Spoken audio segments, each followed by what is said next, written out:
Bismillahirrahmanirrahim. Assalamu alaikum. This is Dr. Fizan Khan, and we were studying the personality disorders. Okay, and we were in the cluster C personality disorder, and today we will study the second one in that. Yesterday we studied the avoidant personality disorder, and today the topic is dependent personality disorder. Okay.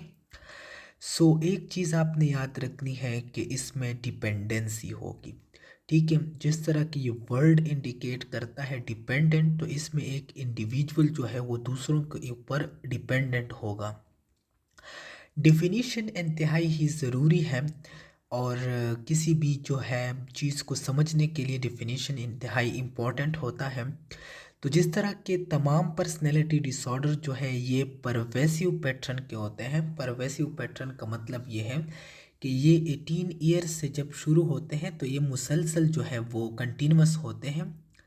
And independent there is dependency on the other. Okay, care to be taken by other. Okay, इनमें जो है पहला portion इसके definition का ये है कि ये लोग जो हैं ये समझते हैं कि दूसरे लोग जो हैं वो उनका केयर करें, और जब ये चीज़ उनमें आ जाती है तो इस बिहेवियर की वजह से उनमें दो चेंजेस आते हैं। एक, दे बिकम ओबीडियंट और सबमिसिव एंड क्लिंगिंग बिहेवियर। ठीक है, तो इनके बिहेवियर जो है वो बहुत ही जो है मिजरेबल हो जाती है, वो उन लोगों के लिए ओबीडियंट हो जाते हैं। And third thing in its definition is fear of separation or fear of the loss of that individual on which it is dependent, जिन पर वो डिपेंडेंट होते हैं। तो डिपेंडेंसी की वजह से उनमें सबमिसिव और fear of separation जो है वो आ जाता है। अब DSM के मुताबिक इसको जब हम इसकी डायग्नोस्टिक क्राइटेरिया पढ़ते हैं तो पहला चीज़ उसमें ये है कि these individual can't make the decision by their own self due to the lack of self confidence. इस टाइप की जो पर्सनैलिटी डिसऑर्डर के इंडिविजुअल होते हैं ये खुद अपना डिसीजन नहीं बनाते, in they need the advice of the other to make their decision, so they are indecisive by their self.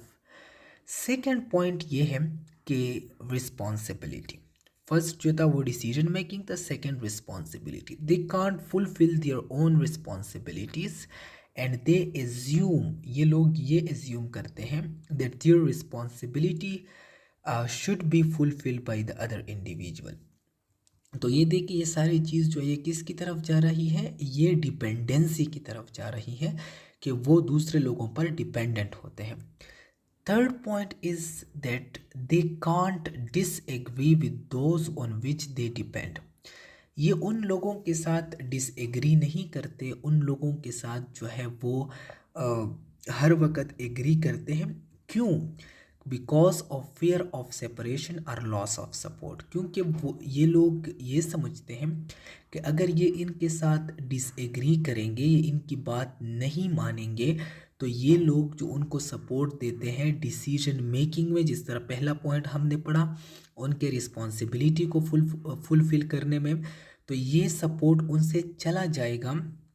तो इसलिए ये जो है ये बहुत ही ओबीडियंट होते हैं, ये बहुत ही क्लिंगिंग होते हैं, और ये अपने लोगों के साथ डिसएग्री नहीं करते। फोर्थ पॉइंट जो है, इन लोगों में लैक ऑफ सेल्फ कॉन्फिडेंस होता है। और लैक ऑफ सेल्फ कॉन्फिडेंस क्यों होता है?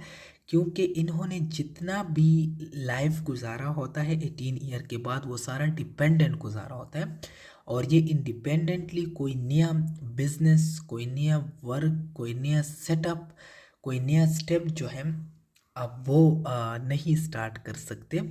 और इसकी बड़ी वजह जो है वो लैक ऑफ सेल्फ कॉन्फिडेंस होता है। और ये पॉइंट यहाँ पर ज़रूरी है कि इन लोगों के अंदर न्यू वर्क के लिए, न्यू टास्क के लिए मोटिवेशन और एनर्जी होती है। So it is an MCQ's point that in dependent personality disorder they can't start the new work because of lack of confidence, okay, lack of energy, lack of motivation, okay, so the option will be lack of confidence, okay.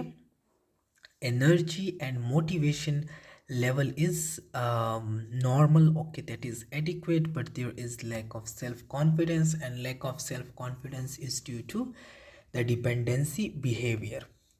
Then we go toward the fifth point, and the fifth point is that in order ताकि ये उन लोगों को happy रख सके जिन पर वो depend करते हैं, उन लोगों को सेटिस्फाइड रख सके, ये उनके लिए कोई भी काम कर सकते हैं, और वो काम अनप्लीजेंट काम भी हो सकता है. So that is a very awkward behaviour.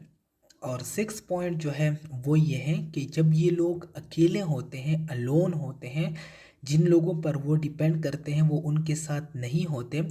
For example, एक फीमेल है, वो अपनी सिस्टर पर डिपेंडेंट है, तो अगर उसकी वो सिस्टर उसके साथ ना हो तो वो जो है अनकम्फर्टेबल और एंक्शियस होती है, because she thinks that she can't handle the situation bye her alone. और इसकी रीज़न अगेन हमारे पास लैक ऑफ सेल्फ कॉन्फिडेंस, और लैक ऑफ सेल्फ कॉन्फिडेंस की वजह जो है वो है dependency behaviour.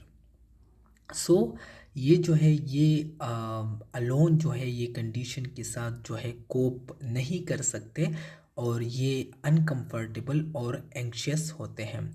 Then the seven and the last point is that जब इनका एक रिलेशनशिप एंड हो जाए, फॉर एग्ज़ाम्पल एक जो इंडिविजुअल था जिस पर ये डिपेंड थे वो उनसे चला जाए, उनके साथ ये डिसएग्री कर ले, उनके साथ जो भी प्रॉब्लम आए, तो ये फ़ौरन ही दूसरा रिलेशनशिप जो है वो फाइंड आउट करते हैं, because of the dependency behaviour, because they can't make their decision by their own self, they can't fulfill their responsibility by their own self, okay. They have fear when and anxious when they are alone. So ये लोग नया relationship जो है ये इसलिए ढूंढते हैं. So this was all about the dependent personality disorder. बस आपने 3 चीज़ें याद रखनी हैं. एक चीज़ ये है कि ये दूसरे के ऊपर डिपेंडेंट होते हैं. दूसरी चीज़ यह है कि डिपेंडेंसी की वजह से इनमें एक बिहेवियर आता है जिसको हम जो है सबमिसिव या क्लिंगिंग बिहेवियर कहते हैं. और तीसरी चीज़ यह है कि इसमें fair of the loss of those on which they depend. Last one इसके बाद जो हमारे पास क्लस्टर सी में पर्सनैलिटी डिसऑर्डर रहता है, that is the OCPD, obsessive compulsive personality disorder. एक हमारे पास OCD है, तो हम कोशिश करेंगे कि हम OCPD और OCD में डिफरेंशिएशन भी जो है उसी वीडियो के साथ करा सकें. Thank you so much.